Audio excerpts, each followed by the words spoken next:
kaalay xolayso adigoo aan xoogsan sixir miyay adeegsan jireen si ay dadka u dhacaan cadeyn buuxda ayaan inkaga haynaa sixiraaba meesha ku jiraba iyo dhammaan shaqaalihii ka shaqeynayay qof walba waxa uu qabanayay iyo doorka uu qaabilsanay si dadka Muqdisho loo dhaco muuqaalo ayaan inkaga haynaa agtii dadka Muqdisho laga dhacay intee ayay ku dambeysay maxaa ka dambeeya haraadigeedii intee ayuu yaalaa halkee ayay ku xayiran tahay lacag meesha aan ku saxiixay waxa weeyaan 200 kun oo dollar halgiisa kala bixi karto أنا waxa ka hadlayno lacagtii Soomaa waxa ka hadlayno lacagtii Soomaa kursiga ma fadhideen horta kursiga ma fadhideen lacagtaas bis soo buskara sayla hadlay ana kursiga bixiya sayla hadlay axmed waxaan ku bixiyaa xala wareer aduu mur baljeedo anigu halkan sharci baan ku maranayna taas maxaad ka ogtahay shaqaalihii u shaqeynayay shirkadii sida weyn u dhacday shacabka Muqdisho in uu ayagu dagaalkii ugu baanaa iyo boobkii ugu weynaa uu dhexdeedu ka socdo cadeyn buuxda ayaan inkaga haynaa balse inta aanan barnaamijka gudagelin saaxiibayaal halkani waa Alfa Media Group haddii aad channelka ku cusub tahay subscribe saaro gambaleelka ha hilmaamin si aad u noqoto daawadaha ugu horeeya ee xogaha aan baahino Hey y'all come look at this kaalay xolayso adigoo aan xoogsan barnaamijkeenu waxa uu si gaar ah u quseeyaa shirkadda sida weyn loo hadal hayo ee Future Trade waxaan ku horeynaynaa shaqaalihii shirkadda ka shaqeynayay muuqaaladooda iyo xafiisyada kala duwan ay ka shaqeynayeen iyo koox walba waxa ay qabanaysay qaybtan waa qaybta macaamiisha waxa ka shaqeynayay 8 shaqaale ah qaybtan saameyn aad u sii ballaaran kuma lahayn boobkii bulshada lagu hayay marka laga reebo in ay qayb ka ahaayeen shaqaalaha meesha ka shaqeynayay ayna yihiin kuwa ugu hooseeyay ee meesha ka howlgalay marka laga reebo kooxda nadaafadda qaabilsan iyo waardiyaha marka la eego dhagartii meesha ka socotay iyo wixii qarsoonaay oo u qarsanaay iyo boobkii lagu hayay lacagta bulshadu meesha dhiganaysay wax ay ka og yihiin ama ay ku dhaamaan dadkii lacagta dhiibayay ee kumanaanka kun qarash gareynayay si ay beentii loo aqriyay faa'iido uga helaan xog sidaas u sii dheer oo ay ka hayeen boobka meesha ka socda ma jirin qaybtan kale waa qaybta qaabilsan xisaabaadka waana qaybtii dhagarta u maleegtay ogeyd wax walba ee meesha ka socda waxa ka howlgalayay 6 kaashiyeer 6 kaashiyeer waxa ay u kala qaybsanaayeen 2 qaybood 4 waa lacag qabashada halka labada kalena ay ahaayeen lacag bixinta ninkan aad u jeedaan muuqaalkiisa waxa uu ka mid ahaa dadka ugu sareeya meesha waxa uu dabageli jiray soo gelinta iyo bixinta hantida macaamiisha waxa uuna og yahayne hantidii dadka reer Muqdisho laga qaaday guud ahaan cadadka ay ahayd maalin walba inta la diiwaan galiyay inta la qabtay meesha ay aaday akoonada lagu shubay iyo sida loo maareeyay lacagtaasi ninkan odaga ah ee muuqaalkiisu inuu muuqdo waxa uu ahaa shakhsiga ugu sareeya waaxda maaliyadda wuxuuna mas'uul ka ahaa dhammaan hantida macaamiisha halkaas markay marayso waxa ka dhalanaya su'aalo fara badan oo ay ugu muhiimsan tahay maadaama uu shakhsigan inay muuqda oo mas'uul ka ahaa dhammaan hantidii macaamiisha ee 20 milyan lagu qiyaasay lacag kor u dhaafaysa maxaa sababay qof aan la aqoonin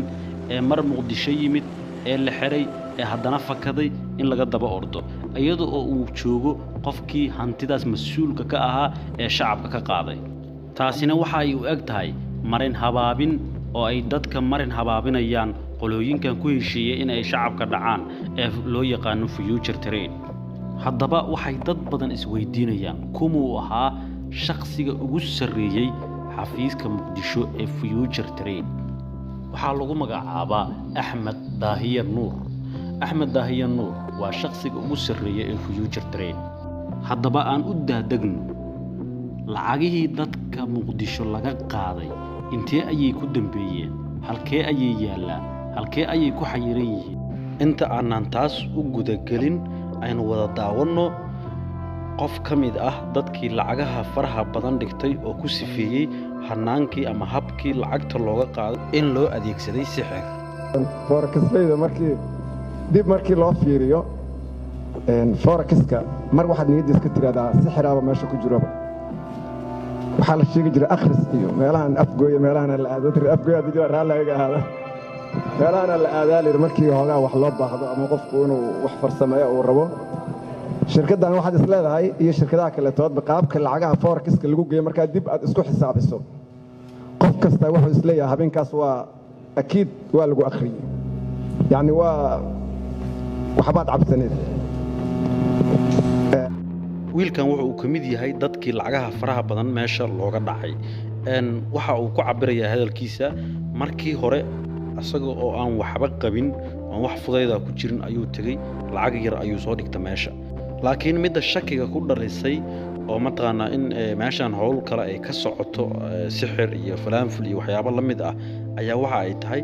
asagoo habeen madow iska jiifa gurigiisa ayuu wuxuu ka seexan waayay lacag bangi ugu jirtay oo $20,000 gaaraysa habeenkii waan ka jiifa waayay ayuu leeyahay oo macnaha habeenkii ayaaba la dheeraadaba si uu lacagtiisa akoonka inta uga baxsho waagu inta bariyo meeshii kale oo mataqaanaa lacagaha faraha badan looga dhacay oo u geeyo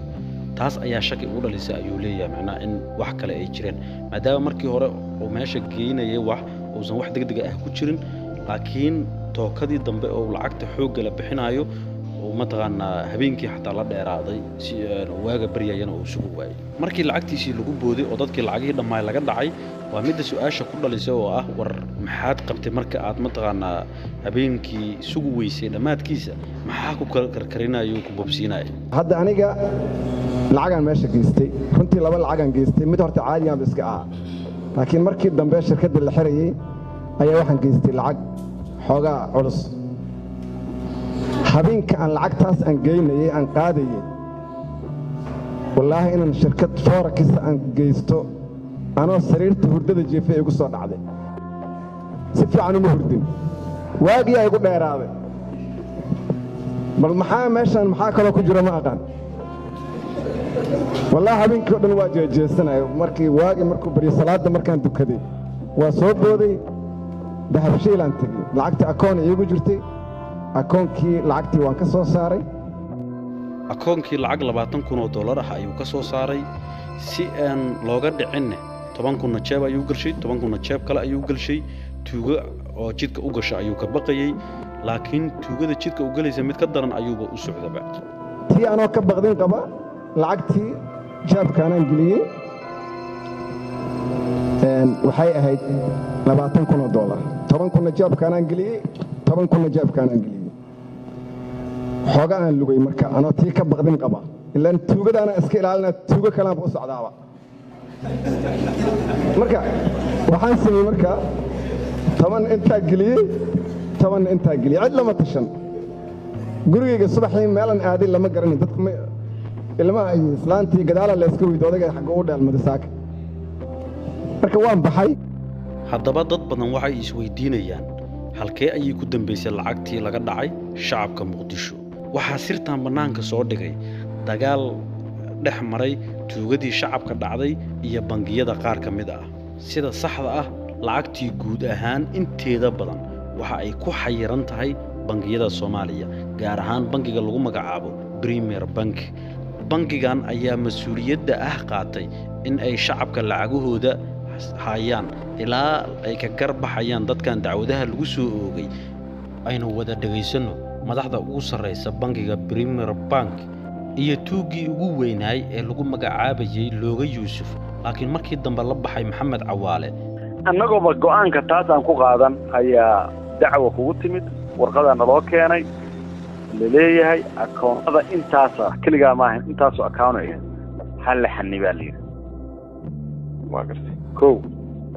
waan ku raadinay telefoonka meesha aad noogu qortay inuu telefoon iska qor ahaa iyo inuu sax ahaa ma naqaan waa iska dansan yahay saddex maalin si aan kuula xalino oo ku niraano warniyow anaga akoonkan orange ku soo xirayna waliba statementkiisa keenana leeyahay laakiin sharciguna hadii uu hal xiro yiraahdo ilaa hal wala fasaxay uu yiraahdo lama furi karo laakiin qof lacagtiisa qaada kara qofkaas ma jiro wala dawlad ma qaada karto yaalati oo wuxuu yahay dunia yaalo weeyaan adiga marka waxaan ku leeyahay Premier Bank ahaan adiga marka horta inaan isku dhacnay inaguna isku dhacno ana أنا وعد أنا وحدي في تماها مقدسو فرماتي معها إفرسي معها بوليس معها عد أنا من أنتي ذي كوي عملي يعني كل شيء فكرت وين كوي bal indhacdeega heerkaas gaaraysan fiirsha madaxdii ugu sarreysay Premier Bank ayuu la hadlayaa wuxuu leeyahay lacagtii adinka ayaa inku aaminay lacagta uu leeyahay adinka ayaa inku aaminay waa lacagtii uu dadka shacabka ah ka dhacay dadkii asaga ku aaminay lacagta ayuu wuxuu rabaa inuu kala fakado Premier Bank ayuu wuxuu leeyahay waxba inku aaminay lacagtii isiiya asagana dadkii ku aaminay ayuu mataqaana fakad kala yahay oo Muqdisho ayuu ka cararay Hargeysa ayuu tagay Hargeysa ayuu rabaa inuu kala baxo lacagta runtii dawladda mas'uuliyadeeda meesha waa ay ka muuqata oo dawladda ayaa bangiyada amar ku siisay in aysan shakhsigaas lacag sii karin ama guud ahaanba shirkadihii forex ee dadka dhacay laakiin waxa meesha ka maqan doorkii dadka lacagaha ay ka maqnaayeen waxa hadda meesha yaalla ayaa waxa ay tahay lacagtii dadka shacabka ayaa la isku haystaa marka dadkii shacabka ayaa laga rabaa inay raasadaan waxay xaq u leeyihiin oo ay maxkamada u furtaan lacagta bangigan ku xayiran oo bangigu xayiray dawladuna amar ku siisay in uusan bangigu lacag bixin karin gorgortan ayaa ka taagan oo waxa fashilaya ka shifaya in gorgortan ka jiro sidii lacagtaas loo bixin lahaa codkan u dhaxeeya tuugadii future trade iyo bangiga Premier Bank marka gorgortan ayaa u dhaxeeya kooxdaas marka doorkii dadkii lacagaha laga dhacay meesha waa uu ka maqan yahay dadku in ay lacagoodii helaanba iska dhaafe kooxdii ama shaqaalihii ka shaqeynayay shirkadda Future Trade ayaa mar labaad waxa ay bilaabeen in ay dadkii haddana dib u dhacaan oo ay mar labaad dhacaan waxa ay sameynayaan dadkii ayay soo wacayaan nambaradoodii waxa ay leeyihiin lacagtaadii waa lagu siinayaa laakiin $200 si processkaada aan u hagaajino oo hanaankii lacagta lagu siin lahaa aan u habeyn u hagaajino faylkaadina aan u raadino waxaad sameynaysaa soo dir $200 oo lacag ah nambarada dadka laga wacayo mataqaana lacagahaas $200 ah lagu weydiisanayo waa kuwan halkan ka muuqda ayada oo ay tii hore ku maqan tahay oo lacagtii hore ku maqan tahay oo dadkii tii hore meel ay ka raadshaan la'yiin aqoon la'yiin weysan yihiin ayaa haddana $200 ayaa mataqaana haddana laga sii dulqaadaya oo shaqaalihii Future ayaa boobka dhinac kale ah bilaabay saaxiibayaal barnaamijkan qayb labaad ayaan ka samayn doonaa insha Allah waxa inoo ballam ah qaybta labaad iyo xoga dheeraad ah insha Allah halka aad barnaamijka ka daawanayseen waa Alpha Media Group haddii aad channelka ku cusub tahay subscribe saaro gambaleelka ilmaamin si aad u noqoto daawadaha ugu horeeya ee xogaha aan baahin